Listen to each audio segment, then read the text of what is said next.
The international community, the term Tsimdo remained largely unfamiliar.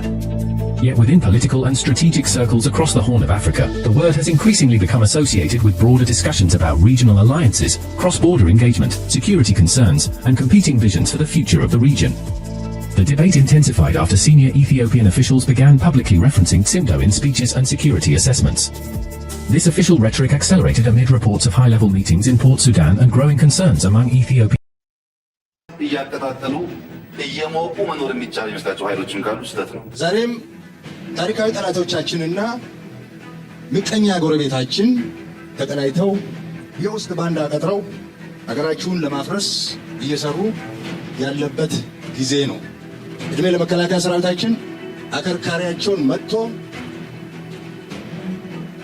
ተሽመድምደው ጫረሞት ላይ ያሉበት ጊዜ ነው። ጾም የሚደግፍ የሚባል አካል ማለት ነው። ስለዚህ የሚያዋጣ ከፌደራል መንግስት ቀንደኛ ጠላት ነው።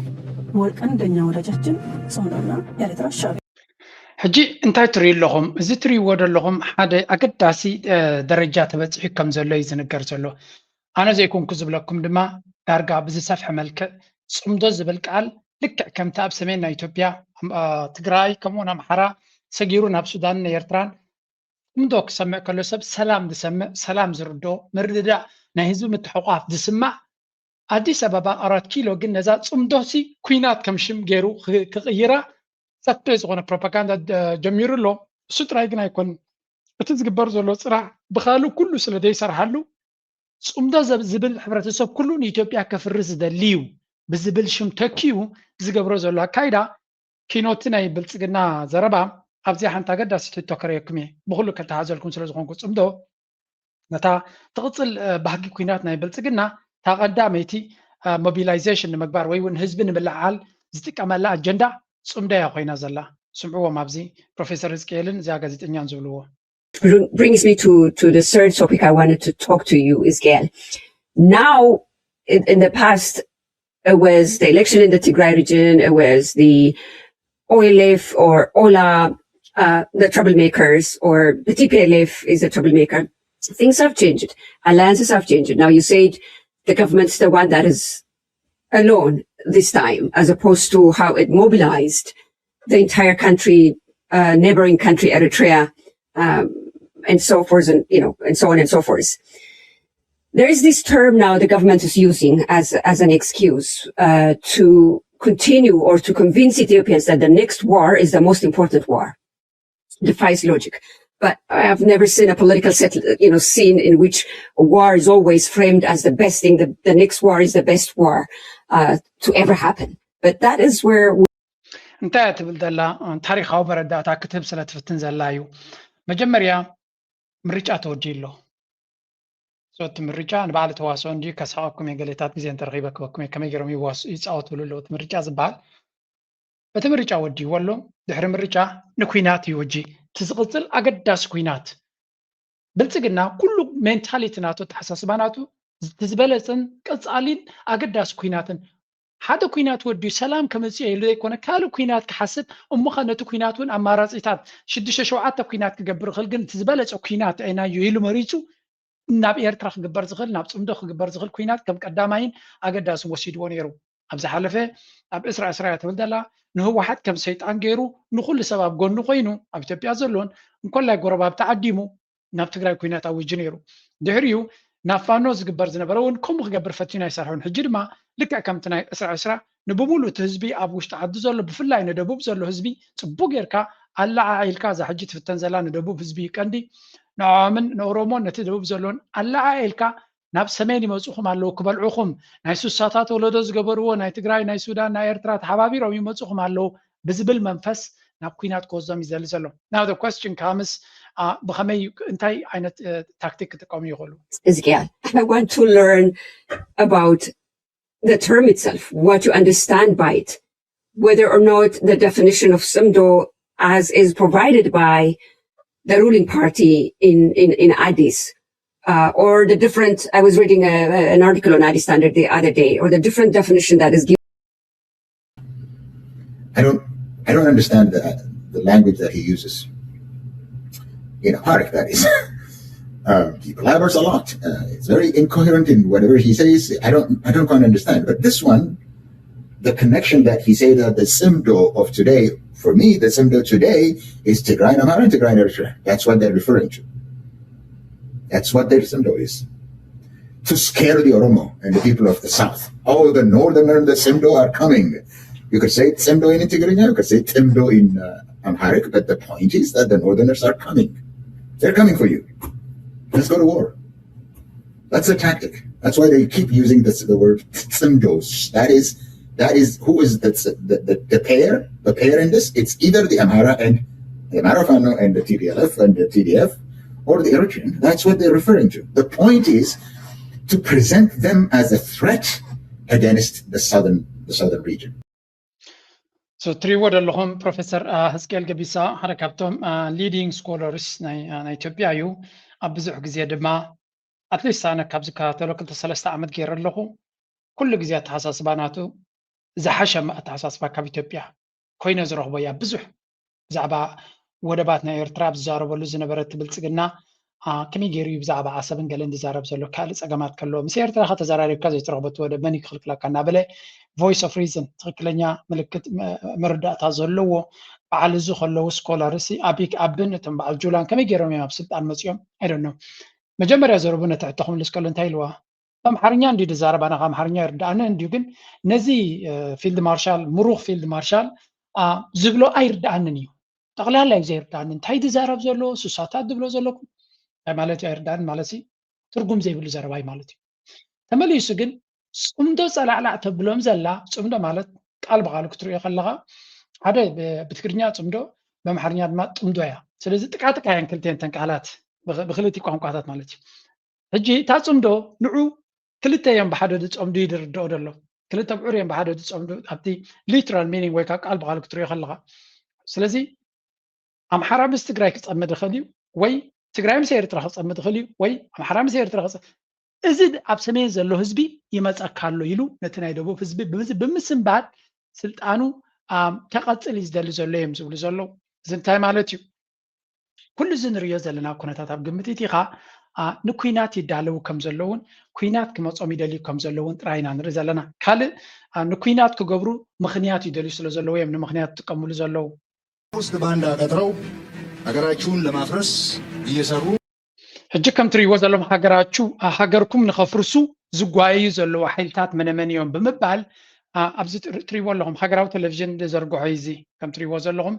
ኣብዪ ኣሕመድ ይጅምረሎም ነቲ ዘረባ ንዓና እናቃፀሉ ሓዊ ከይመፅኦም ኢሎም ክነብሩ ዝደልዩ ሰባት ከም ዘለዉ እናበሉ እዮም ዝዛረቡ ስለዚ ኩላቶም ዝተማኸሩሉ ዓይነት ዝተዋሃሃዱሉ ዝተቐናበረ ሙዚቃ ዝመስል ጀነራላቶም ፖለቲከኛታቶም ናይ ተጋሩ ኢሊቶም በሎም እናተቐባበሉ ከምዛ ትሪእዎ ዘለኹም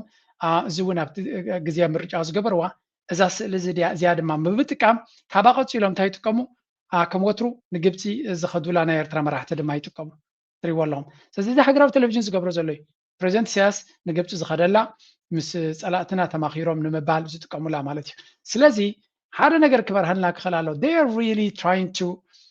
ነዚ ነገራት እዚ ሓዊሶም ነታ ፅምዶ ትበሃል ብፍላይ ነዛ ስእሊ እዚኣ ኣውዒድ ናይ ኩናት ገይሮም እዮም ወሲዶማ ዘለዉ because everyone is together ስለዚ ፋኖ ኣብሎ ናይ ክልል ሶማል ኣብሎ ናይ ሶማል ስኮላር ኣሎ ናይ ጋምቤላ ኣሎ ናይ ትግራይ ግን የለን ኣብዚ which is a little bit weird for them ግን still ንኣታቶም ሓንቲ ፅብቕቲ ስእሊ እያ ነይራ እዚኣ እዛ ስእሊ እዚኣ ንፖለቲካ ይጥቀሙላ ኣለዉ ናብ ገለገለ ሰብ ኣሎ ሕጂ ኤርትራ ነዚ ጉዳይ እዚ እሞ ባዕለያ ንኩናት ደፊኣ ነው ኤርትራ actually the right thing ኤርትራ ትገብሮ ዘላ ነዚ ብልፅግና ብዝኾነ ይኹን መንገዲ ናብ ኩናት ገፁ ከብሉ ኣይክእልን እዩ ቢካዝ እቲ ኤሰንስ ናይ ሰላም እዩ እቲ ኤርትራ ትርእዮ ዘላ ምንፅብራቅ ኩሉ ናይ ሰላም እዩ እቲ ኤርትራ ዝገበረቶ ኩሉ እቲ ፕላትፎርምስ ናይ ሰላም እዩ ስለዚ ዝኾነ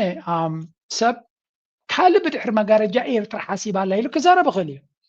እቲ ዝረአ ነገር ግን እንታይ መለዎ እዞም ህዝቢ እንተተራኸቡ እዩ እንታይ ፀገምካ ስኻ ህዝቢ እንተተራኸቡ ምሁራት ተተራኸቡ እንታይ ፀገምካ ድሓርካ እኮ ፖለቲከኛታት ወላ እውን ኣንፃርካ እንተተራኺቦም ወታደራዊ ፅምዶ ክገብሩ እንታይ ትረኣዮም በር ፖለቲካል ዲስካሽንስ ክገብሩ ንስኻ ደይኮንካ ናብ ኣዲስ ኣበባ ጠቃምቲ ናይ ኤርትራ ትቆፅር ዘለኻ ንጎምሸትን ኣኼባ ክገብሩ ትገብር ዘለኻ መን ደኸሲስካ እዩ መንዶ ተቃዋምቲ ተሰልፈልና ለኸይልካዩ so again these are all things that ሰብ ኩሉ ሰብ ኢሉ ክሪኦ ዘለዎ ንፅምዶ ንኩናት ክጥቀመሉ ይደሊ ከም ዘሎ ዳርጋ መብዛሕቶም ተረዲዮም ኣለዉ ፅምዶ ዘብሎ ዘሎ ንዓነ ተቓልን ነቲ ኮንሰፕትን ንሞቢላይዜሽን ህዝቢ ንምልዓዓልን ንኩናት ንመዳለውን ንቅድሚት ንምግባርን ክጥቀመሉ ስለ ዝደሊ ዘሎ እዩ ስለዚ ኣብዚ እውን እንትኾነ ፅቡቕ መረዳእታ ክህልወና ይግባእ ኣሎ እቶም ህዝቢ ናይ ደቡብ ይመፅኹም ኣለዉ ዝብል ዘረባ ከመሓላልፉ እዮም ዝደልዩ ዘለዉ ከም ወትሩ ንሪኦ ዘለና ድማ ከም ብተደጋጋሚ ዝርኦ ዘሎ ነገር ተሎ ቀርኒ ኣፍሪካ ሰላም ኣይረኸበን ኣሎ ኣሜሪካ ዝበሃል ኤውሮጳ ዝበሃል ቻይና ኩላቶም ዓበይቲ ሃገራት ወላ እውን ማእከሎት ሃገራት እዚ ዞባ እዚ ኣመና ትረብሽ ኣሎ ረበሻ ናቱ ብኸመይ ዕረፍቲ ይረክብ ብኸመይ ሰላም ይረክብ ብኸመይ ምርግጋእ ይረክብ ኣብ ዝበሃለሉ ዘሎ ኣክንዲ ሰላም ክገብር ዝፍትን እንታይ ይፈትን ኣሎ እዮም ዝብሉ ዘሎ መሊሱ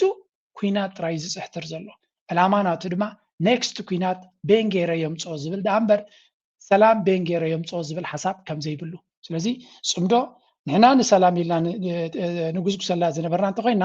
እንዳ ብልፅግና ናይ ኩናት መጀመሪት ተኽሲ መጀመሪት ኣርእሲ ገይሮም ወሲዶም ኣለዉ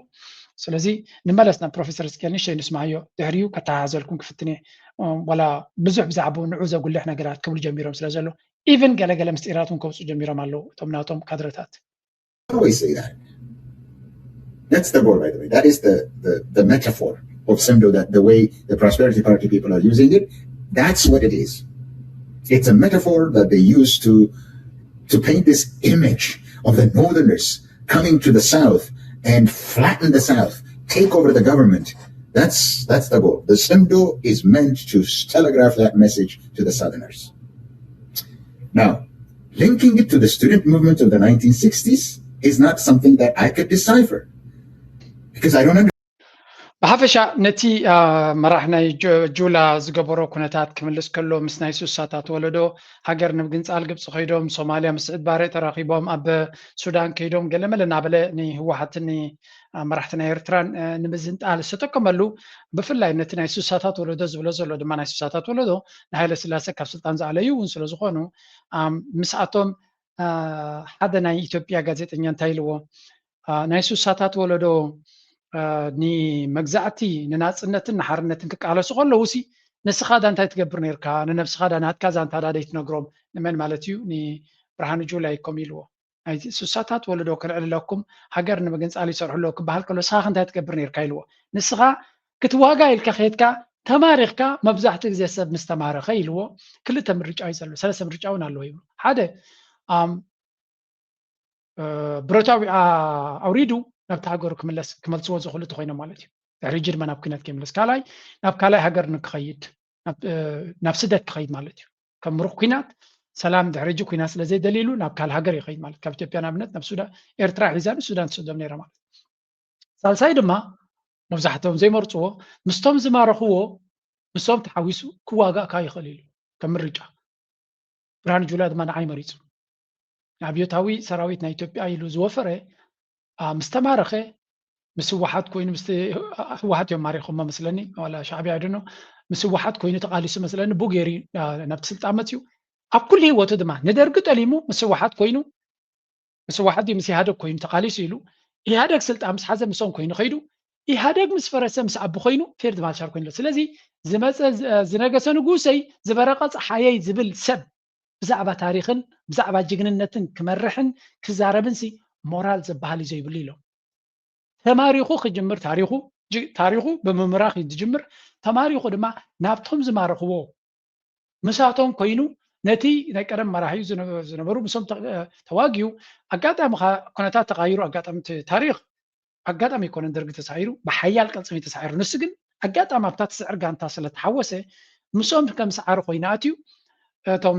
ህወሓት ድማ ነቶም ካልኦት ምሶም መጀመርያ ልፍንቲ ዝገበሩ ኣብ ስልጣን ከምፅዎም ናይ ትግራይ ጥራይ ከም ዘይኮነ ከምስሉ ስለ ዝደልዩ ዝነበሩ እቶም ምሶም ዝመፁ ናይ ኦሮሞ ይኹን ናይ ገለ ይእትዎም ነይሮም ምሳቶም ምሂሮም ኮነሬል ድዮም ጀነራል ኣብፂሖሞ ኣጋጣሚ ትዕድሉ ድማ ሕጂ ከዓ ስልጣን ምስ ተቐየረ ኦሮሞ ስልጣን ምስ መፁ ድማ ኣብይ ኣሕመድ ድማ ጀነራላት ዝመስሉ ግን ከዓ ካብኡ ንላዕሊ ብቅዓት ዘይብሎም ሰባት ገለ ከም ባምብላ ክጥቀመሎም ዝኽእል ኣሎ ዶ ኢሉ ብርሃኑ ጁላ ድማ ቅድሚት መፅዩ ኣምፅኡ ድማ ኣብ ኣፍሪካ ተራእዩ ዘይፍለጥ መርሕነት ዲ ዋላ አይደን ኣብ ዓለም ውሕዳ ዝርከቦ ፊልድ ማርሻል ኢልዎ ፍሉይነት ናቱ ናይታ ፊልድ ማርሻል ናቱ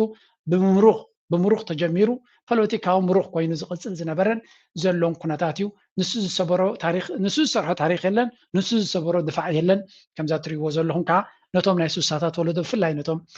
ሓርበኛታት ጀጋኑ ኣያታትና ከቆናፅብ ምፍታኑ ንዓኻ ዝማርኸካ ከመይ ጌርካ ክትኽብሮ እንተሓመቐ ከተቆናፅበ ክስዕሮ ስለ ዘይትኽእል ከተቆናፅበ ኢኻ ትኽእል እዮም ዝብሉ ዘሎ ብዝኾነ these are part of the stories እጂ ንሰምዖም ዘለና ኣብ ከባቢና ማለት እዩ ካልእ ብልፅግና በቲ ዘረባ ናቱ ናብ ባሕሪ ዝኸይድ ዘሎ እውን ሓደ ካብቲ ስርበት እንታይ እዮም ዝብልዎ ዘሎ እቲ ፍሬኖ በቲኹ ዝኸይድ ዘሎ ምዃኑ ኣጀንዳ ናይ ባሕሪ ብዝብል ፈንጠዝያ እዩ ዝኸይድ ዘሎ ብዙሕ ናይ ባሕሪ ቪድዮታት እዮም ዝገብሩ ዘለዉ ንሕና ኣብ ደገ ባሕሪ ተዓፂና ዘለና ብታሪክ ተበዲልና ኢና ነይሩና እዩ ገለ ኣብዚ ሕጂ እንታይ እዮም ዝብሉ ዘለዉ እዚ ፅሑፍ ዝተሪኹ እሞ ኣብዚ እንታይ ኢሎም ኣውፅኦም ኣለዉ ከም ትሪእዎ ዘለኹም ናይ ታርስቲ ኢትዮጵያስ ማሪታይም ፐርሱት ግሮውስ ኢቨን ሞር ኮንቮልትድ ስለዚ ናይ ኣብ ደገ ባሕሪ ኣጀንዳኦም መሊሱ እናበርትዐን እናሓየለን ይኸይድ ከም ዘሎ ዳርጋ ናብ ዕብዳን ገፅ ይወስድ ዘሎም ኣሎ ኣብቲ ብዛዕባ ባሕሪ ክዛረቡ ከለዉ ዝጥቀምሉ ኩሉ ግዜ ድማ እቲ ሎጂክ ኤርትራን ግብፅን ተማሪኸን ተሻሪኸን ብሓደ ተሓባቢረን ንኢትዮጵያ ዝኾነ ይኹን ዕድል ከም ዘይህልዋ ክገብሩ ይፅዕሩ ኣለዉ ዝብል ዘረባ እዩ ካብኡ ተበጊስካ ክትሪኦ ከለካ ናይ ፕሬዚደንት ኢሳያስ ንካይሮ ከይዱ መበል ሻብዓይ ግዜ ከም ዝኸደ ይነግሩና ኣለዉ የቐኒየልና ጥራይና ንብል ሓበሬታ መበል ሻብዓይ ግዜ ኣብ ውሽጢ ካብ 2018 ጀሚሩ መበል ሻብዓይ ግዜ ከይዱ ወላ መበል 17 ግዜ ወላ መበል 7 ግዜ እንተኸደ that's not your problem ስለዚ ምስ ግብፂ ዝግበር ዝምድና ዝበዝሐ ናይ ኤርትራ እንድግፎ እዩ ስለ ዝሕርር በሉ ሓንቲ ካብ ትሕርር ተብሎም ሓንቲ ከይገበረ ማለት ሓደ ሰብ ምሽ ይፀርፈካ ሓደ ሰብ ይፀርፈካ ክትፀርፎ ግን ይፅበየካ ምናልባት ብፀርፎ ክትምልሰሉ እጂ ናይ ኢትዮጵያ መራሕቲ ብምሎም ንፕሬዚደንት ኢሳያስ ዝቆናፅብ ዘረባ ፀርፊ ገለመለ ኩሉ ይጥቀሙ እዮም እሱ ግን ኣብታ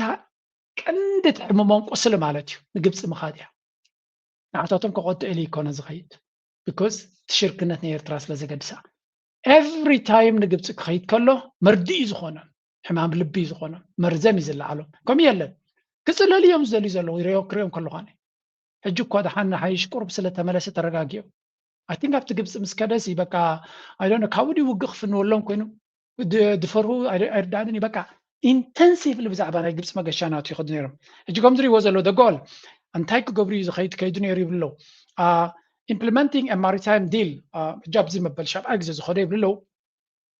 ነቲ ናይ ሓይሊ ባሕሪ ወይ እውን ናይ ባሕሪ ዝምድና ናቶም ንዑ ንምትግባር ከም ዝኸዱን deal that declares red sea security the sole responsibility of countries with coastlines ከይዶም ክልቲኦም ተሸራሪኾም ጥራይ ከይኮኑስ ናይ ባሕሪ ስምምዕ ገይሮም ጥራይ ከየብቅዑሲ ሓለዋን ድሕነትን ናይ ቀይ ባሕርሲ ናይተን ኣብ ቀይ ባሕሪ ዘለዎ ሃገራት ጥራይ ኢሎም ከኣሲ ኣዋጅ ኣውፅኦም እዚ ድማ ንኢትዮጵያ ዝኾነ ይኹን ሕልሚ ኣይሃልኺ ሕልምኽሲ ትርጉም የብሉን ይብሉና ኣለዉ ኢሎም መሊሻ እዮም ዝቕጥዑ ዘሎ ፅቡቅ ገበሮ ቀፂሎም the message directly targeting Ethiopia's ambition to gain sea access, framing it as a threat to Egyptian and Eritrean national security. ስለዚ እቲ ቀንዲ መልእኽቲ ናቱ ድማ ኢትዮጵያ ናይ ሕልሚ ናይ ባሕሪ ዘለዋ ወይ እውን ናይ ምስሕፋሕ ናይ ባሕሪ መደባት ዘለና ፈፂሙ ክኸውን ከም ዘይክእልን ንዑ ድማ ኩሉ እቲ ኢትዮጵያ ናብ ባሕሪ ገፃ ትጥምቶ ንሃገራዊ ድሕነት ናይ ኤርትራ ናይ ግብፅን ብቐጥታ ዝትንክፍ ስለ ዝኾነ ግብረ መልሲ ንክቡ ከም ዝኽእሉ ገይሮም እዮም ዝገብርዎ ዘለዉ እዚ ድማ ንሕና ብፍፁም ናብ ባሕሪ ገፅና ተንከስ ከይንብል ዝሓፅረና ስጉምቲ ዝውሰድ ዘሎ እዮም ዝብሉ ዘለዉ ኢትዮጵያ's growing urgency says በኣታቶም 120 ሚሊዮን ህዝቢ 60 ኪሎ ሜትር ጥራይ ካብ ኣፍ ደገ ባሕሪ ርሒቑ ክነብር ዝከኣል ኣይኮነን ቀፃልነት ዘሎ መፍትሒ ኣይኮነን ብለው ጉዳይ ናይ ጅቡቲ ተኾነ ንእሽተዩ ካልኣይ ድማ ክቡር ይብሉ ሰይ ከቢርኩም ባር ወሪርኩም ብጥርሑ ክትጥቀሙ እዮም ተሓስቡ ዘሎ ኣይትሕሰብዎ ከም ሃገር ክቕፃልኩም ከማና ምልክት ሕቶ እዩ ቀፂሎም ዓለም ለኻዊ ሕጊ እዚ ዩኤን እዚ ናይ ዩኤን ሎው ኦፍ ደ ሲ ገለ ዝበሃል ነተን ላንድ ሎክድ ሃገራት ኣይፈረሙሉን እኮሶም ነዚ ላንድ ሎክድ ዝበሃል ዘሎ ሕጊ እውን ራክቲፋይ ይገብርዎን ኣይተቐበልዎን ዘለዉ ሙሉእ ዝተቐበልዎ ኣይኮኑ ንዑ ግን 10 ግዜ ይጠቕሱ ማለት እዩ ኤርትራ ድማ ጠቕላላ ኣይተቐበለቶም ስለዚ በቲ ሕጊ እቲ እውን ትሕተት ሃገር ኣይኮነትን ኤርትራ ነተን ንዑ ዝፈረማ ሶማልያ ድዩ ወላ ጅቡቲ ኬትካ ተዛረበን ኤርትራ ግን ኣካል ናይቲ ሎው ኦፍ ደ ሲ ዝተገበረ ኤርትራ ናፃ ከይኮነ ዝወፀይ ነይሩ ምስ ወፀት ድማ ኣይኣተወቶ So while international law grants landlocked states the right to the sea access, the issue remains highly politicized. Blah blah نابلو ولا كإثيوبيا بتعلم لقاو حجز ملك إزجب أنت خونة تحققن political قيرمون عنا حسيومنا اللو زبلي. Somaliland and Somalia stalemate. يبلو بقدرنا Somalia أنت خونون. The new administration under President Iro is keeping the MOU with Ethiopia under wraps. Notably, Israel recently recognized Somaliland لنا كونتاتون أفضل بحرنا مركبنا تي MOU بحال زنبرون نابزخون أيكدن بقيمت قالوا تا Somaliland دمام إسرائيل كاتسيلالا سنة لغريكمي مرحنا Somaliland وإسرائيل كيدلو. Somalia, the federal government in Mogadishu is facing a major internal crisis. Protests after extending presidential تزي أب Somalia دما politic كاوك رولاو تفتيرو له زي anti Ethiopia alliance لزي أب Somalia تفتير زلك رولاو دما Somalia مس جبسن مستركوني صرحوا سلزلو أن تي إثيوبيا كداهم زفتن وجنبار السفشيل وما عليه بالله قربيتكم كقاصل كله زي حقوسي خاطري ناي Somalia سأقام يزحقسم زلو دان بتربعته تا بتصمدو ميليتاري ثريت بلولو هجريغو تا صمد سلام نهيز بزنا برسو وتهدراوي سقاتي لهم قيرهم. The term صمدو refers to a claimed military alliance ريخا كما يجرم من امزاز كلت كم زلو اتا صمدو تبلسي to be a claimed military alliance وتهدراوي صمدو مخان between هوحات إيرترا ناي السودان سراويت ساف مالتي بلولو وتهدراوي كله تسترعي قد سلاماوي ناي وتهدراوي صمدو خم زلو زري كنتاب جبتي يلا كنا عطاتهم أبرسهم سلسلة فري كوميز الرايو. Military action. Recent drone strikes targeted convoys crossing هذا كابتي وتدراو سقوم تدوسوا ود ما بدرونات جيرهم أبتغراي ما بدوب تغراين crossing from Tigray into Eritrea نيرترا السودان زخدو زنبورو مخاين بدرونات حريم ناي يقولوا فيلد مارشال وين انتو غني labeled its alliance a historic assault on Ethiopia surveillance تزي انت فيلد مارشال وين نتتصمدو تاريخاዊ مسرو زلون ኢትዮጵያን መንፍራስ ግበር ዘሎ ይክብል ተዛሪብ ይብልሎ ናይ ትግራይ ኩነታት ይሪሎ TPLF also officially reinstated the pre-war regional council ህወሓት ቅድሚ ኩናት ንዝነበረ ነቲ ግዝያዊ መንግስቲ ኣልዩ ናብ ስልጣን ተመሊሱሎ እዚ ድማ ሓደ ንኩናት ዝዕድም ነገር ይብልሎ ናይ ኣሜሪካን ናይ global influence the US is reportedly considering a strategic shift toward the Red Sea to counter Iranian ኢትዮጵያ ድማ ናብ ኣሜሪካ ድማ ናብ ቀይ ባህር ገፃ ሞር ኣተኩሮ ክትገብር ከም ትኽእል so could leverage its power to mediate potentially even considering a base on the Eritrean coast but stability depends on بحفشة እንታይ እዮም ዝብሉ ዘለዉ ኣሜሪካ ምስ ዘሎ ኩነታት ናይ ባሕሪ ምስ ኤርትራ ዝምድና ክትገብር ከም ትኽእልን ምናልባት ኣብ ወደባት ናይ ኤርትራ እውን ሓይሊ ባሕሪ ትሃንፅ ትኸውን ኢሎም እዮም ስፔኩሌት እዮም ዝገብሩ ዘሎ ዝኾነ ጭብጢ የብሎምን ግን ንኤርትራ ኩሉ ግዜ ናይ ምድኻም ክእለ ስለ ዘለዎም ምስ ኢትዮጵያ እውን ይዓርቁና ይኾኑ እዮም ዝብል ዘረባ እውን ትሰምዓሎ ማለት እዩ ብሓፈሻ እዚ ኩሉ እቲ እሳቶም ዝብልዎ ዘለዉ ዘረባ እዩ ብዛዕባ እዚ ኩነታት እዚ ዕብድብድ ኣትይዎም ስለ ዘሎ ዝብልዎ ዘለዉ ዘረባ ኢና ንሰምዕ ዘለና ክኸውን ዲ ኣይከውንን ንግዜ ዝግደፍ ኮይኑ ንግዜ ክንገጥፎ ኢና ኣብ ጉዳይ ናይ ሶማልያ ምስ ንኣቱ ክልተ ነገራት ኣለዉ ሓደ በዚ ንጀምር እስኪ Much opposition from the public due to its alliance with Israel, for example. Do you think there are huge part of the population of Somaliland is against such a step in terms of geopolitics? Do you mean the recognition or the relocation? No, I'm referring to the recognition and the alliance because the recognition is actually one of the things discussed. እንታይ እዮም ዝዛረቡ ዘለዉ እዚ መጀመርያ ነታ እዚኣ ምኽበኩም ለንቀነ ምናልባት ዘይትከታተልዎ ሰባት ስለ ዘለኹም No, not this one, sorry. Times of Luzalo, Masilukum. I have to give you this, sorry. Israel, ti marahna Somaliland maletyu, nab Israel Kaitom Zolo is in a Garzolo. If I can see. Ertra malet, Besamianim, the Bubum Bulu, Bahawi, Stakhababa Hagari. Sazi, Akemza Aina Daraja, Zelana Darwena, Zelana Adlat. لا بحكت إنك خمسة لنا خمسة خطري ما أرغم إنك كلام لنا وناتو حوي بخل شيء نغيز ولا بز كبابينا نيرترا ولا بلعلون تحوت زجبر زلون طريقة يو إيرترا درجة 360 ديجري بحوي تخبيب على أنت تبالي مجنانا يكونن حقي يقداس لتكونتات نبزحات هجرات بكبابينا زلو كل calculations ناتهم دقيمة من يرون زجددون كونتات هلو حركة بعتهم سعود عربي Against 2026, a drone breaches the Saudi air defense net and hits the Ras Tanura refinery. 500,000 barrels a day gone. Black smoke over the Gulf. Saudi Aramco shuts the whole complex down. That drone was Iranian.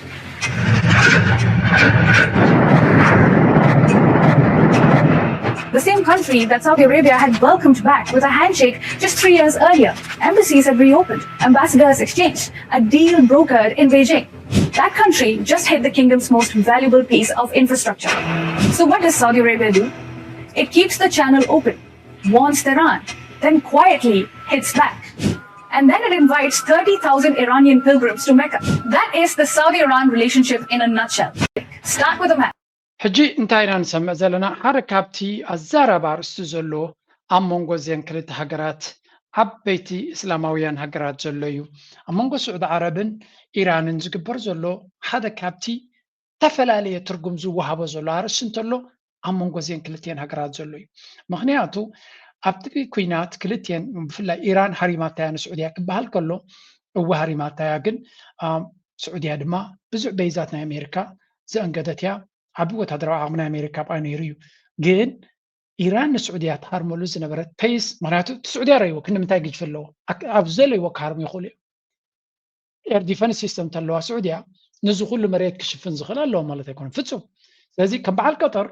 ከምኡውን ኩዌት ኢማራት እውን ኤር ዲፈንስ ሲስተም ይኽልክለለን እንተተባሂሉ ንእሽተየን ተነገራት ስለዚ ኤር ዲፈንስ ኣብኡ ብፃዕቂ ተለካ ክኽልክለልካ ክእል እዩ ከም ስዑድያ ጠር ኮይንካ ባሕሪ ተኮይኑ መሬትካ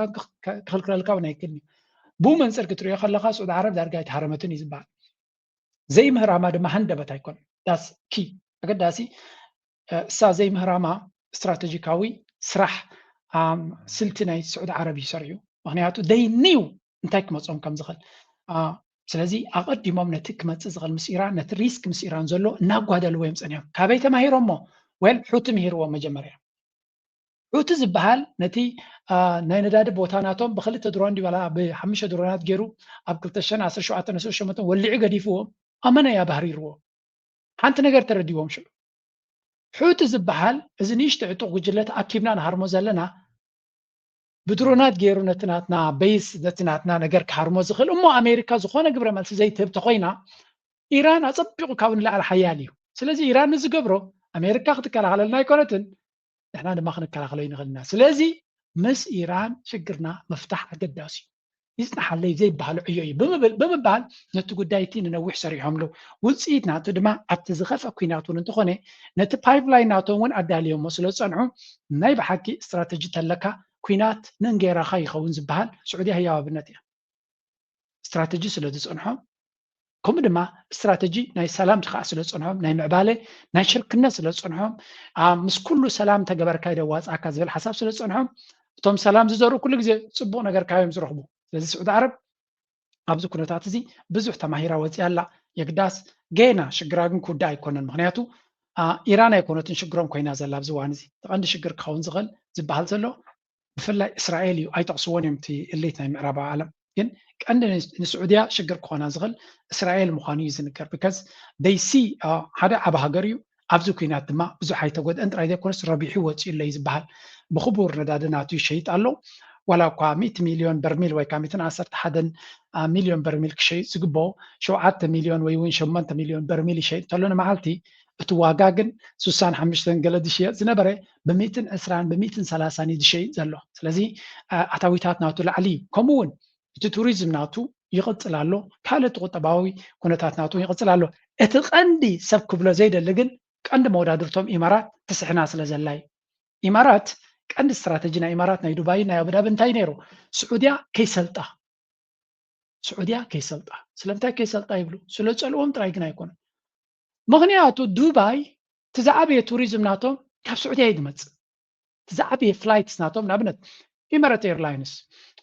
ኢትሓድ ኤርላይንስ እዞም ክልተ ዓበይቲ ናይ ኢማራትን ናይ ዱባይን ናይ አቡዳቢን ኤርላይንስ ቀንዲ ስርሖም ንዱባይ ከይመስለኩም ትዛዕበየ ፍላይትስ ናቶም ንስዑድያ እዩ ስዑድያ ኤርላይንስ ስለዘይብሎ ንዑ ንምትካእ ድማ ሪያድ ኤርላይንስ ዝበሃል ካልእ ኤርላይንስ ፈጢሮም ነቲ ቢዝነስ ሙሉ ብምሉእ ክምንጥልዎ ተበጊሶም ኣሎ ኣብ ኖርማል ግዜ ከቢድ እዩ ነይሩ ምክንያቱ እቲኣቶም ዋጋ እናገበሩ ገለ ከሳቂዎም ይኽእሉ ነይሮም ሕጂ ግን እተን ሃገራት ከቢድ ዝኾነ ፀገም ናይ ኢሜጅ ኣጋጢሞን ስለ ዘሎ سعودية نزو كنتات زي مسنا إسلام ناي توريزم سنتر زخونت مس إسرائيل دما زمدنا زي زخونة نجار زي جبرت ستيل إسلامويت هجر مكة مدينة دما في السعودية سلزلو نزو كنتات تقيمة نتي زل وعدل نقد ميت كتوم تسع انقصوت اتي كارتا تريوت أنا حكم كل جزء اتي كارتا عن كل جزء صبغ زي ما تسمعني السعودية صبغ تغينا نيرترا صبغ سلزخوني قربيتنا أنا قربتنا إثيوبيا ونكو صبغ كون للينا إثيوبيا صلوني باللينا نكو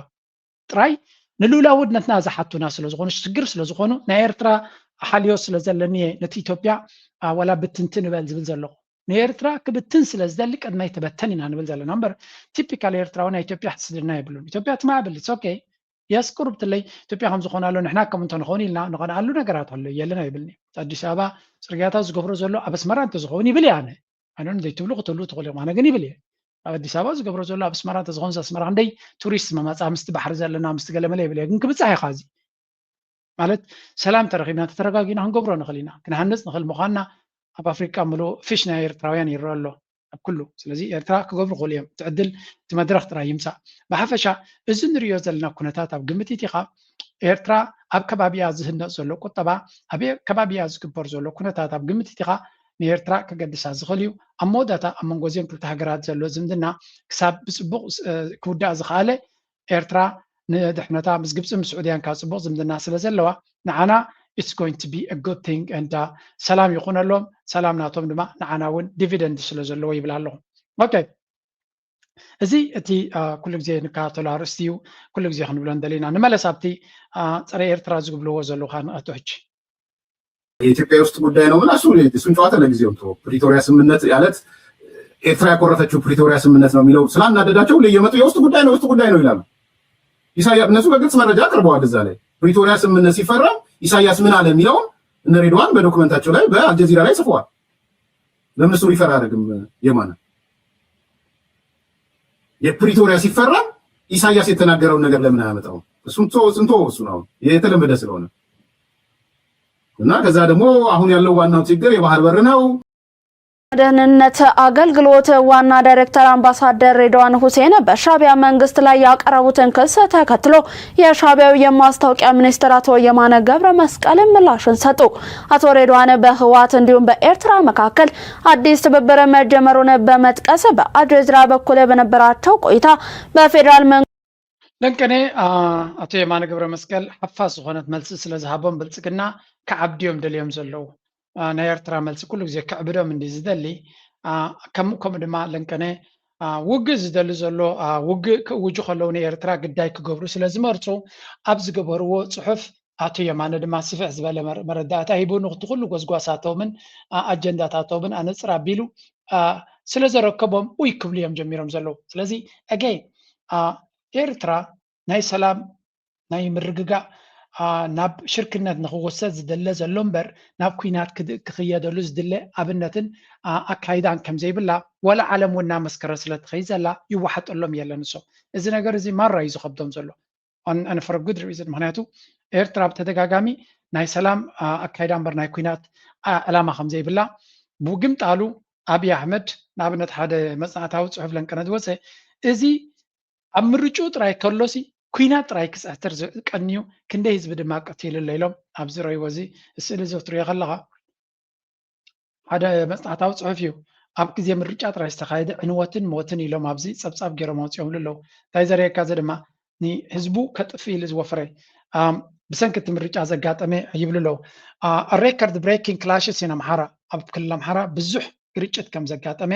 እዮም ዝነግሩ ዘለዉ። ኣትሊስት 90 ኣርምድ ክላሽስ ኦከርድ ካብ 9 ዝኸውን ወታደራዊ ግርጭታት ኣብ ሓደ መዓልቲ እውን ከጋጥም ከም ዝካለ እዮም ዝነግሩ ዘለዉ። ስለዚ እዚ ድማ ዳርጋ ኣብ ከቢድ ኩናታት እያ ከም ዘላ ከምኡ እውን ኣብ ቁጥሪ 3 ተሪኹም ኦላ ዲስራፕሽን ኢን ኦሮሚያ እቲ ኦላ ዝበሃል እውን እንትኾነ ነቲ ምርጫ ዓፅዩ ከም ዝነበረን ኣብ ብዙሕ ግዜ ድማ ግርጭት ይፍጠር ከም ዝነበረን ቁጥሪ 4 ኣብቲ ኣርሲ ዝበሃል ዝተገበረ ቀትለት ድማ በብዙሕ መንገዲ ዝዝረብ ዘሎ እዩ። ልዕሊ 200 ኣመንቲ ኦርቶዶክሳዊ ቤተክርስትያን 200 ኦርቶዶክስ ክርስቲያን ፕሮፐርቲስ ዌር ዲስትሮይድ ክሳብ 200 ኣባይቲ ናይ ተኸተልቲ እምነት ኦርቶዶክስ ዝኾኑ ከም ዝተቃፀለ እዩ ዝነግር ዘሎ ኣብቲ መዓልቲ ምርጫ ኣብቲ ኣርሲ ዞን ዝበሃል ማለት እዩ። ከምኡ እውን ናይ 101 ዓመት ታሪክ ዘለዎ ቤተክርስትያን ቅዱስ ገብርኤል ከም ዝተቃጸለ ብኦላ እዮም ዝብልዎ ዘለዎ ግን ኦላ ኣነ ይኩንኩን ዝገበርኮ ከይትኩም ንብልጽግና ሕትት ወይሉ ሎንግ ተርም ኤስካሌሽን ስለዚ እዚ እንትርፈ ዕንወት ካልእ ዘይፈልጥ መንግስቲ ኣብ ዓዱ ንኤርትራ ክኸስስ ሞራል ዝበሃል እውን የብሉን ግን ከም ትሪእዎም ዘለኹም ኣብዚ መልሓስካ ገገት ኤርትራ ናይ ፕሮፓጋንዳ ማስተር ክነሳሲ ከመይ ጌራ ትኸሰና ንዓና እዩ ዝብል ዘሎ ዛሬ የማነ ገብረአብ እንዳለው እንደተናገረው በአፍላ ጦርነት ወቅት የኢትዮጵያ መንግስትና የህወሓት ሲሸልስና ጅቡቲ ላይ ተገናኝተው ተነጋግረው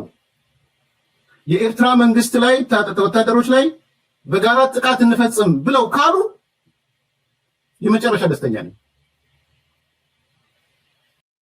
ጀዚ ከም ሓደ ዓብይ ካድረ ናይ ብልጽግና ግን ነቲ ኣብ ሲሸልስ ዝተገበረ ርክብ ኣብ መንጎ ወከልቲ ናይ ህወሓት ብፍላይ ጻድቃን ዝርከበሉ ተድስ ወረደን ጻድቃንን ይመስለኒ ኣብ ምስ ርድዋን ሁሴንን ብርሃን ጁላ እንዲኦም ገላ ኣብ ሲሸልስ ዝበሃል ቦታ ተራኺቦም ንተዓረቕ እሞ ሻዕብያ ኣብ ኩናት ከሎ ኣንጻሩ ሃሪምና ኣብ ውሽጢ ሰሙን ክልተ ሰሙን ነስመራ ክናቱ ኢና ተባሂሎም ከም ተዘራረቡ እዚ ዘረባ እዚ ብዙሕ ግዜ ሪፖርት ጌርናልኩም ግን ንታሪክ ኩሉ ግዜ ሰነድ ክኸውን ስለ ዘለዎ ከምኡ እንተገይሮም ነይሮም መንግስቲ ኤርትራ ከምኡ ኢሉ ስለተዛረበ ከምኡ ገይሮም እንተነይሮም እሰይ ገበሩ ይብል ኣሎ ወን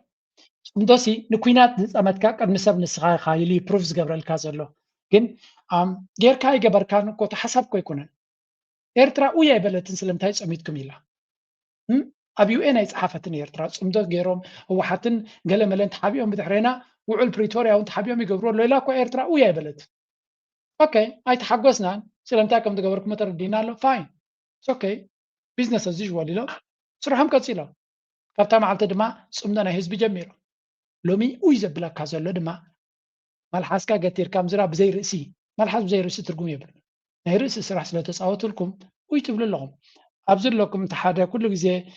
መልሓሱ ፍሬኖ ስለ ዘይብሉ ብዙሕ ሓቀታት ደውፅእ أبوه هذه سلام ناي مجمع بريتوريا يمسلكم سيشلز صور واحد ساعات نيرو بلسنا كاول بوم ديوم نيسمونا ديوم زي قدس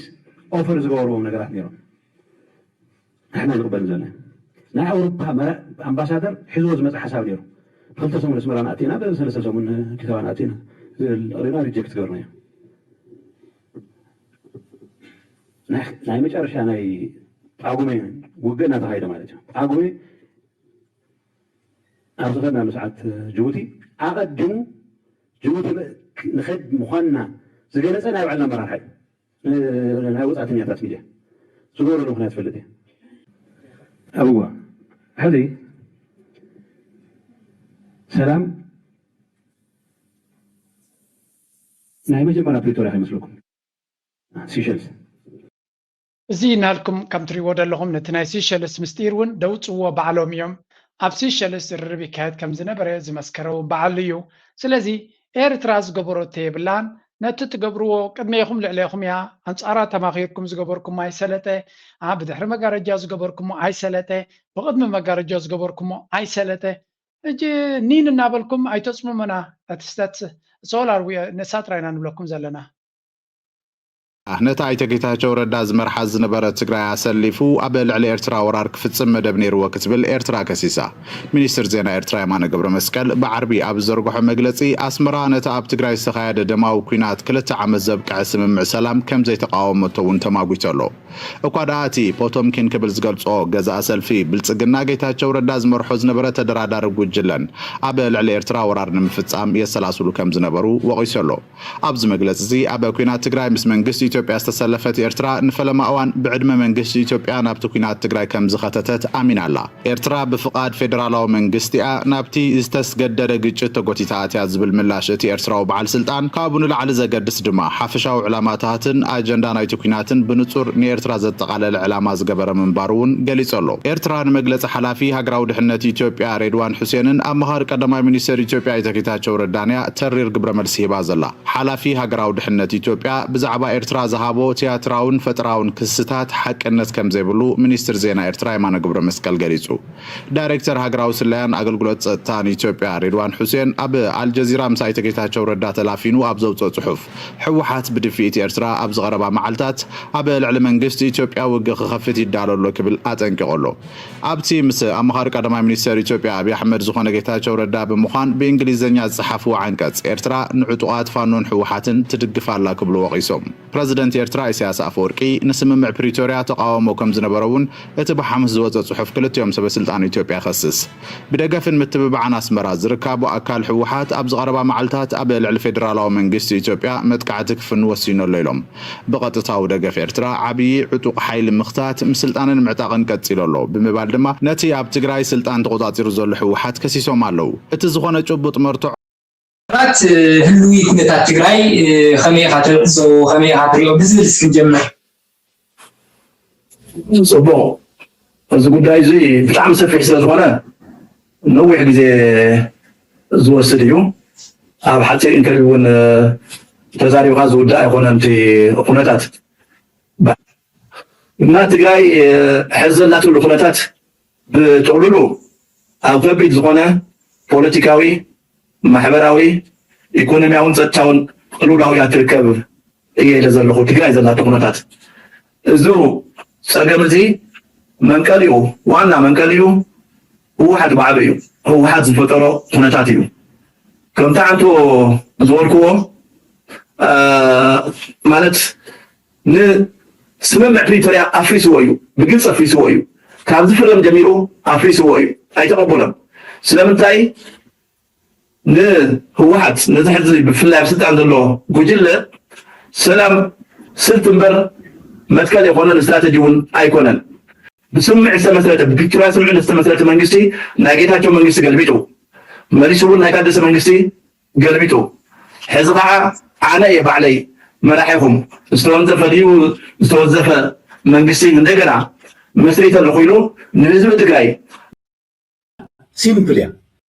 ከም ትሪእዎ ዘለኹም ሓደ ብሓደ ኢና ንሪአኩም ዘለና እቲ ናቶም ሸፈጥን ልኽብጥናን ክትፈልጥዎ ስለ ዘለና ኢና። ስለዚ ከም ትሪእዎ ዘለኹም እዚኣ ጥራይ ገይረ ክሓልፍ የሽዑ ብወሎ ከባቢ ኳሕኳሕ የብሉ ሕዚ ግራ ክሓሱ ምሽግ ውቅዑ ዘሎ ግራ ክሓሱ ምሽግ ትኽእል ኳሕኳሕ ሄዶ የብሉ እቲ መከላከያ ነዚኦም እርምጃ ክወስድ የሉ ኣብ ኣይርግረገ ትግራይ ይርግረ ታሞትን ፅፋትን ትግራይ ካብ ኤርትራ እንታይ ኣቑሑት ክመፀና እስኪ ንገረኒ ኣይናይ ሚሊዮንስ ዶላር ሳልዎ እዩ ወርቂ ሸይጥና እንዲም ኩሉ ወርቂ ሸይጥና ዝኾነ ኣቑሑት ከእትው ገይበሉ ናይ ራማ መንገዲ ብምኽፋቱ ህዝቢ ዓድዋ ዘትረፎ ነገር ተልዩ እታ ዝርከባ ዘይትን ሽኮርን ዋጋ ይውስኽ ህዝቢ ኣክሱም ህዝቢ ሽረ ህዝቢ መቐለ እውን ናብካ ክትፈል ዋይ ካብ ኤርትራ እንታይ ምህርቲ ክንቕበል ኮይና ኢና ብናቕፋ ስለዝተጠቐምና ናቕፋስ ኣብዚ ዓቕማ ብ30 ቅርሺ ትሽረፍ ኢሎም 30 20 ቅርሺ ትሽረፍ ኢሎም ኣብ እንታይ ኢኮኖሚ ተመስርቱ እዩ ሎብሳይዝ ዝኾነ ኣርሜንጅመንት ተፈጢሩ ሰው ናይ ትግራይ ሃፍቲ ናብ ናቕፋ እናተመንዘረ ይጠፍእ ይውሰድ ኣለዎ ሲምፕል ኢኮኖሚክ እንታይ ስሙ ጂኒየስ ይደል ብኮንትሮባንድ ሲምፃ ብካ ብዓፋር ዝመፅእ ዘይቲ ብ30 ቅርሺ ትገዝእ ተነርካ ሊትሮ ወይ ብ100 ቅርሺ ትገዝእ ተነርካ ናይ ኤርትራ መንገዲ ምስ ተኸፈተ ናብ 3-4 ይኣትሉ ከም ትሪእዎም ዘለኹም ፅልኢ ኣብ ልዕሊ ኤርትራ ዘለዎም ኩላቶም እዚኣቶም እዮም ቶም ተሰሊፎም ዘለዉ ናይ መወዳእታ ምግበይ ዝመለሰሎም ብሃገርና ክንሓልፍ ምዝና ሕጂ ናይ ድሮ መጥቃዕቲ ዝተኻየደ ኣብ ግምት ኢና ማለት እዩ እንታይ መልሲ ሂብዎም እስከ ክንርኢ ኣብዚኣ ናይ ብልፅግና ካድሬታት ብብዝሒ ሸር ዝብልዋ ዘለዎ እያ እዛ ቪድዮ እዚኣ ታቶም ዝነበሩ ፀገማት ፈቲና ናብ ዝሓሸ ቁመና ኣብ ንማፃሉ ዘለና ጉዕዞ ፀላእቲ እውን ተጋሩ ከየበርካ ክዓርፍ ዘይኽእል ናይ ሰይጣን ስብስብ ዝኾነ ናይ ብልፅግና ሓይሉ ብጣዕሚ ዝሕዝን ነዚ ዝተሓዋወሩ ባናታት ተጋሩ ዝሓሉ ትማሩ ነይሮም እዮም ሎሙን ኣለዉ ቀፃሎም ከንብየ ግን ምንም ማለት ኣይኮነን ህዝቢ ትግራይ ብጣዕሚ በሳል ፖለቲካዊ ተሓሳስባ ዘለዎ ሕብረተሰብ ነዚኦም ክንምክቶም ነይሩና ንምክቶም ወላ ቀፃሎም ክንምክቶም ኢና ዝሮ ሕጂ ኣብታሕቲ ዘላ ኩነታት ኣብ ከምዚ ዓይነት ኩነታት እንዳለና እያ ዝሓዚ ትደቅረና ዘላ ፀገም ነይሩ ማለት እዩ ኦኬ ኣካል ናይቱ ናይ መኸተ ኣካል እዩ ኣብዚ ከባቢ ዝሓለፈ 6-7 ዓመት ብዘይ ምቁራት ኣብ ጎንኩም ካብ ዝነበሩ ኣሃዱ ሓደ 13 ኣርሚ ብጣዕሚ ከቢድ መስዋዕቲ ዝከኣሉ ካብ ዝኸፈሉ ኣሃዱ ኣርሚ 13 ካብ መጀመርያ ህዝቡ ናብ ከባቢኩም ኣለዉ ኮይኖም ኣይኮኑን نوع المعسر سلسلة زخرابي كلته وحول صح المعسر حبش خلينا نزخرابي أفاضي كانت المعسر شو عكنا راح كلته النهارده بس كده بسم الله عسرت عليهم حوس أفاضي زم تقالوا زيهم حجز سوي يبلو نايتهم تمالي أو عد أسر نايتهم تمالي وأنا نزل نايتهم تمالي أو حرتهم ما تعطوا قصة حاجة حيثم تتحرس له أول ما ترويه تقول مسوات في يوم مزرعه نايتهم شاوس تسووا حاجة حيثم تخص بحفشة كم تريوز لهم زيتي زحزن دراما أب إثيوبيا زكاية زلون ديو بغليلو دما كر زخل بغليلو كغير زخل نجارات ونا يكونن تجارو عندس أجمعهم أوشتهم زلو بانداتات زبلوهم ساتهم يومتهم عندس أجمعهم كوينهم ممزلو كلاتهم دما حلف زبالة الإي أمس أرير ترازلوهم كوينهم نيرترا نمبركاخ كم حدا عبي أجندة دوسد ويم إيرترا دما بزمت خخاب ناتاتهم أيكونن لومي تمالون أيكونن لومن بقمت قالوا نعم ويزبلهم زلو دماتي أمريكا زبحالنا بإيرترا قزو عينويت متسلو زلو إيرترا كاب قري كاب زحلو وزياد ومسانا كنت سرح زبل زربا ببزحي دي سمع زلو إيرترا بزحلي يلا بقري يلا إيرترا نتزلو كنتات صبوق يروم ينببولو ويمزبلو سلازي إيرترا نزي حجو زلو كنتات تقيمة مسوم كتسرحن مساتهم شركة كتفتر تتل خمزلا أبز قلو زلو بلتقنا انتاي زبل تقصوص يومسكي عصرت حمشتن بتات سلمتاين عصب كن ملسالنا زبل مالتي وبزي كريكم 15 reasons Ethiopia must reclaim عصرت حمشتن مخنياتات إثيوبيا نجيب سكتني عصب كت ملسال وهاي لهم صحيفة معنا خانتايلة شحن حمشتن ميتن مخنياتات نحلمكم نبرو عصب يتملسو ولا قراف عصب يتملسو سلازي كم زلنا بالكا تيس أنت شعتن مخنياتات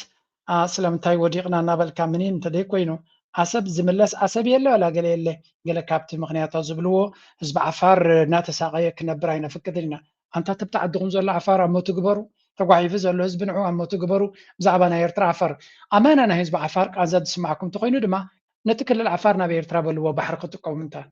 نابانا يمصو بحر زلو خينو تمام زلو نابيرترا يمصو مسمريتو مالتي زي سون كمان مارس إيرترا خد نقرأ متخيلها جن جزية بالله وطبلهم كمو إنه توم كاب عصب تسديدهم زمت دفرت لازم زبده بيني وكويلكم أبي إيرترا خلوا وسي أبي إيرترا زنبرنا جزا أنا إيرتراين جزا وتسرقهم زنبر سي كم ناتهم كوين يسمع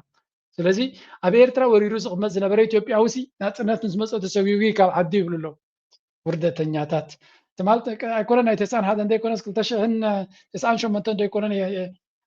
ኢትዮጵያዊ የኢላቡ ዝነብር ዝነበረ ኤርትራውን كانت ኤርትራዊ دحን ከም ኢትዮጵያዊ ኮይኑ ዝነብር ዝነበረው ንብረቱ ሰሪቆም ዝሰወጉ ብዛዕባ ይሓስቡን እዮም ከምኡውን correcting the forced loss of ዓሰብ ኣቡ ዝሃነፅናዮ ናይ ወደባት ይኹን ናይ ገለ ዝገበርናዮ blocking እቲ ናይ ድሕሪ ግብፂ ሕጂ ናብ ዓሰባት እያ ቀንዲ ተብኪዮም ዘላ ኣብ ዓሰብ መፅያ ወታደራዊ ቤዝ ክትገብር እያ ሓይሊ ክትገብር እያ ሽዑ لك كمتم كالو زقبروه كاب جبتو زلنا مسمر كبت كنا خليهم زخونا وجن تايلاند تمجد مسمر بتخبيلهم دكتنا قصبنا خليهم يبللو اوكي صبوا قبرهم مين سنه سرعه ده يجركم كم هم زقات مكم كافلوتيو سلازي نفسهم يوصلوا زلو نحراب عصب نحراتيا من يخاطب لا تا جبسي اب عصباتيا مسير ترى بيزا وقت قبرتو خينا نعنا بلوك تقبرنا عبي عمي كلوا سلازي نحنا نتاي كنقبرينا بزي إلهم يمشيكات زقبر لهم زلوا well it's up to you man nobody cares about your problems ناتكم تسقمات نعنا زقد سنة يكونن إثيوبيا ناب عصب دياك جبس ناب عصب دياك تقطم سير تراغينا ولا بعصب من المعدينا خنصرح شركة دينا خنقبر مارسا فاطمة دينا خنعبل زين يرتران جبس زملكاتيو سخاتكم كتقوي تقولوا كتبخيو تقولوا وي كتبلو تقولوا but إيرترا is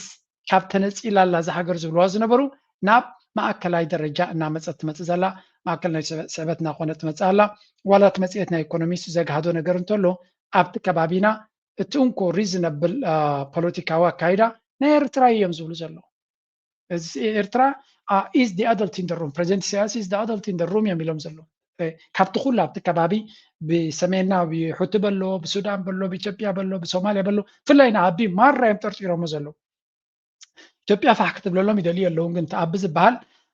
ንክብትና እንተደይ ኮይኑ ክዕርያ ብዙሕ ጥበግሶታት ዘለዎ ይኮነን ይብለዎ ብርግፅ ኤርትራ ከም ገለ ኢላ ተዘራሪባ ነዚ ዕግርግር ናቱ ኣብ ምትህድዳእ ክትሕግዞ ይደልይዋ ኣለዉ እዮም ኤርትራ ምስ ኢትዮጵያ ተዘራሪባ ንኣቢ ነቲ ሃገር ፋሕ ከይትብሎ ክሕግዝዎ ይደልዩ ኣለዉ ኤርትራ ድማ ፍፁም ክትሕግዞ ኣይኮነትን ፍፁም ምክንያቱ እንተተበቲናቶ ትበተኖ ንዑ ዝምልከት እዩ ነታ ኢትዮጵያ ክትበተን ኤርትራ ክስራሕ ኣይኮነትን ግን ብሕማቕ ናቱ ተኮይኑ ግን that's his problem not our problem እዮም ዝብልዎ ዘለዉ and ብዓብዪ ደረጃ እዚ ንሪኦ ዘለና ድማ ሓደ ካብቲ ንዞባና ኣዝዩ ኣገዳሲ ኩነታት ኮይኑ ዘሎ እዩ መስርሕ ናይ ኤርትራን ናይ ኢራንን ኣሜሪካን ኣብ ዝቅፅለሉ ዘሎ ድማ ዝኾነ ይኹን ለውጡ ናብ ዘይርከበሉ ዘሎ ኩነታት ደን ስለዚ እንታይ ይብሉ ኣለዉ ናይ ዶናልድ ትራምፕ ኣብ ውሽጢ 24 ዲል ክገብር እየ ዝበሎ 24 ሰዓት ሓሊፉ እዩ there is no deal and there is nothing ስለዚ መበል 40 ግዜኡ ድዩ 41 ግዜኡ ሓሶት ኮይኑ ተሪፉ ምስ ኢራን ዝግበር ዲል የለን ስለዚ ኢራን እንድሕሪ እቲ ኩናት ክመፅእ ኮይኑ ባብኤል መንደብ ክልክትዎ ይኽእሉ እዮም ባብኤል መንደብ ክልከቱ ኮይኑ ድማ እንታይ ከጋጥም እዩ ደን ብርግፅ ኤርትራ ኣብቲ ጉዳይ እቲ ዓብ ቦታ ስለ ዘለዋ ኢራን ኣብ ከባቢና መፅያ ባብኤል መንደብ ክትዓፁ ስለትኽእል ኤርትራ ድማ ኣብቲ ከባቢቲ ስለ ዘላ ንኤርትራ ግድን ከተድልዮም እያ ኩሎም ሓይልታት እንተወሓደ ሓያል ኤርትራ ክትህሉ ክትክእል ኣለዋ ነቲ መስመር ናይ ንግዲ ኣብ ምውሓስ እውን ኣገዳስነት ክህልዎ ስለ ዝኽእል ብግምጣሉ ኣሜሪካ ይኹን ኤውሮፓ እንታይ እዮም ዝርዩ ኤርትራ ፌል እንተገይራ ንኣብነት ማለት ብናቶም ገምጋም ሱዳን ፋሕፋሕ ትይዎ ኣሎ ሶማልያ ከምኡ ኢሉ ኣሎ የመን ከምኡ ኢሉ ኣሎ ኢትዮጵያ ኣብ ሓደጋ ኣሎ ኤርትራ ፋሕ እንድሕር ኢላ ተወዲኡ ለዚ መስመር ቀይሕ ባሕሪ ዝበሃል ክትዕርዮ እውን ኣይትኽእልን ኢኻ ስለዚ እዚ ነገር እዚ ከጋጥም ኣይክእልን እዩ ዋላ ኣቢ ንኣብነት ብናቶም ካልኩሌሽን ማለት እዩ ብናቶም ካልኩሌሽን ኣቢ ሓጊዝካዮ ናብ ኤርትራ እንተኸይዱ ንኢትዮጵያ ከረጋግእ ዘይከኣለሲ ንኤርትራ ከመይ ገይሩ ክቋፅራ ኢትስ ኢምፖስብል ስለዚ ኣብይ ኣሕመድ እንተኽኢሉ ኣብቲ ዘለዎ ርግኣት ክፈጥር ዳ እምበር ናብ ባሕሪ መፅዩ ቅንጣብ ነገር ክገብር ዝኽእል ዓቕሚ የብሉን ዝብል እምነት ኣለዎ ኣብ ኣሜሪካ ዋይ ዕንደራናቱ ዓዱ ደየረጋግእ ናብ ካልእ ከይዱ ሽግር ክፈጥር እምበር መፍትሒ ከምፅእ ስለዘይክእል ኣብኡ እምነት የብሎምን በዚ ትሪእዎ ዘለኹም ድማ ንሳቶም ኤርትራ ክትወጥቀሎም ይምነዩ ኤርትራ ድማ መመሊሳ እናሓየለትን እናደመቐትን ትኸይድ አንፎርቹነትሊ መብዛሕቲ ግዜ ሕልምታቶም ኣይሰምረሎም እዩ I'm really sorry for them man ይሕዝኑኻ እዮም ግን ሕማቕ ደይናትካ ትደሊ ተኮይንካ ኸ ኣይሰምረልካን እዩ Ich befinde mich gerade in Eritrea und habe kein Internet. Und das ist tatsächlich ganz normal. Und zwar gibt es auch Internetcafés, wo man da ab und zu mal einen Zugang hat, aber es ist auch nie garantiert. Ich bin erst seit über 24 Stunden hier und ihr habt keine Ahnung, wie geil das ist, kein Internet zu haben. Also ich versuche halt immer in Deutschland so Detox zu machen, aber das fällt mir so schwer. እዚኣ ምቅርቲ ጓልና ካብ ጀርመን ናብ ኤርትራ ዝኸደት እያ ኣብ ኤርትራ ከይዳ ኢንተርኔት ኣይፀንሓን ኢንተርኔት ስለ ዘይፀንሓ ኣክንዲ ምኒን ትብል እንታይ ኢላ ተመስገን ኣምላኽ ኢንተርኔት ዘይፀንሓን እያ ትብል ዘላ ኤርትራ ኢንተርኔት ክህልዋ የብሉን ኣይበለትን እንታይ ማለት እዩ ዲጂታል ዲቶክስ ንክገብር ዕድል ረኺበ ከመይ ፅቡቕ ተሰሚዕኒ ምክንያቱ ካብ ኢንተርኔት ዕረፍቲ ንክወስድ ብዙሕ ይፅዕር ነይራ ኣብ ጀርመን ግን ኣይሰለጠንን ኣብዚ ሕጂ እንዳ ኢንተርኔት ካፈሎ ከይዲ ቼክ ድበር ገለ ይብሉን ኣለዉ እምቢ ካብ ኢንተርኔት ንዝተወሰነ ግዜ ናፃ ኮይነ ክፀኒሐ ትብል ዘላ ኣብ ሓቂ ብዙሕ ኣሉታዊ ስእልታት ገለ ፅሑፋት ከም ፀሓፉላ ካልእ ቪድዮ ጌራ ሪአያ ነይረ ግን ሓደ ግዜ ካብ ዲጂታል ዲቶክስ ንክትገብር እውን ኣገዳስነት ኣለዎ እዩ ናብ ኤርትራውያን ኢንተርኔት ኣይግብኦን እዩ ንብል የለና ኢንተርኔት ካልእ ስራሕ ኣለዎ ቁም ነገር ኣለዎ ንቴክኖሎጂ ንካልእ ኩሉ ኣገዳስነት ኣለዎ ሓደ ግዜ ግን ኢንተርኔት ኣብ ዘይብሉ ምኻድ እውን ፅቡቕ ምዃኑ እዩ ንሳ ትብሎ ዘላ ንዓ ንእሽተይ ቆልዓ ስለ ዝኾነ ፅቡቕ እያ ኣነ ግን ቢዝነስ ናተይ ብምሉእ ዋላ እቲ ዌብሳይታተይ እውን ብኢንተርኔት ስለ ዝስራሕ ኢንተርኔት ተዘየለ ክሰርሕ እውን ኣይክእልኒ ሰሪ ጥራይ ዘይኮነስ ዋላ እቲ ስራሐይ እውን ኣነ ኣብ ዘይብል ኩሉ ክቕፅል ኣይክእልን እዩ ብፍላይ እቶም ተምሃሮ ናተይን ገለመለን ሰፖርት ስለ ዘድልዮም ዝኾነ ኢንተርኔት ንኩሉ ሰብ ዝተፈላለየ ትርጉም እንዲ ዘለዎ ግን እቲ ናታ ዘረባ ፅቡቕ ዘረባ እዩ ዲጂታል ዲቶክስ ኣገዳሲ እዩ and that's good thing and ኣጆኺ maybe እቲ ኢንተርኔት እውን ክህሉ እንዲ ምስ ግዜ ግን ንኩሉ ዘየለ ነገር ከዓ ምኒና የድልን እዩ ነዛ ቆልዓ ይፈልጣኒ ኣነ ነቶም ትፈልጥዋ ግን ኣጆ ክበልዋ መቸም ኣብ ኤርትራ ጽቡቕ ሕሊፋ ከም ዝመፀት እያ ትዛረብ ዝኾነ ኣብ ካልእ ግዜ ካልእ እንተረኺባ ከምፃልኩም እየ ላይክ ምግባር ሼር ምግባር ርእይቶኹምን ሓሳብኩምን ኣይትረስዑ እናበልኩ ንፅምዶ ብሕማቕ ዝገልፅዎ በዚ ጽቡቕ ክንርኢ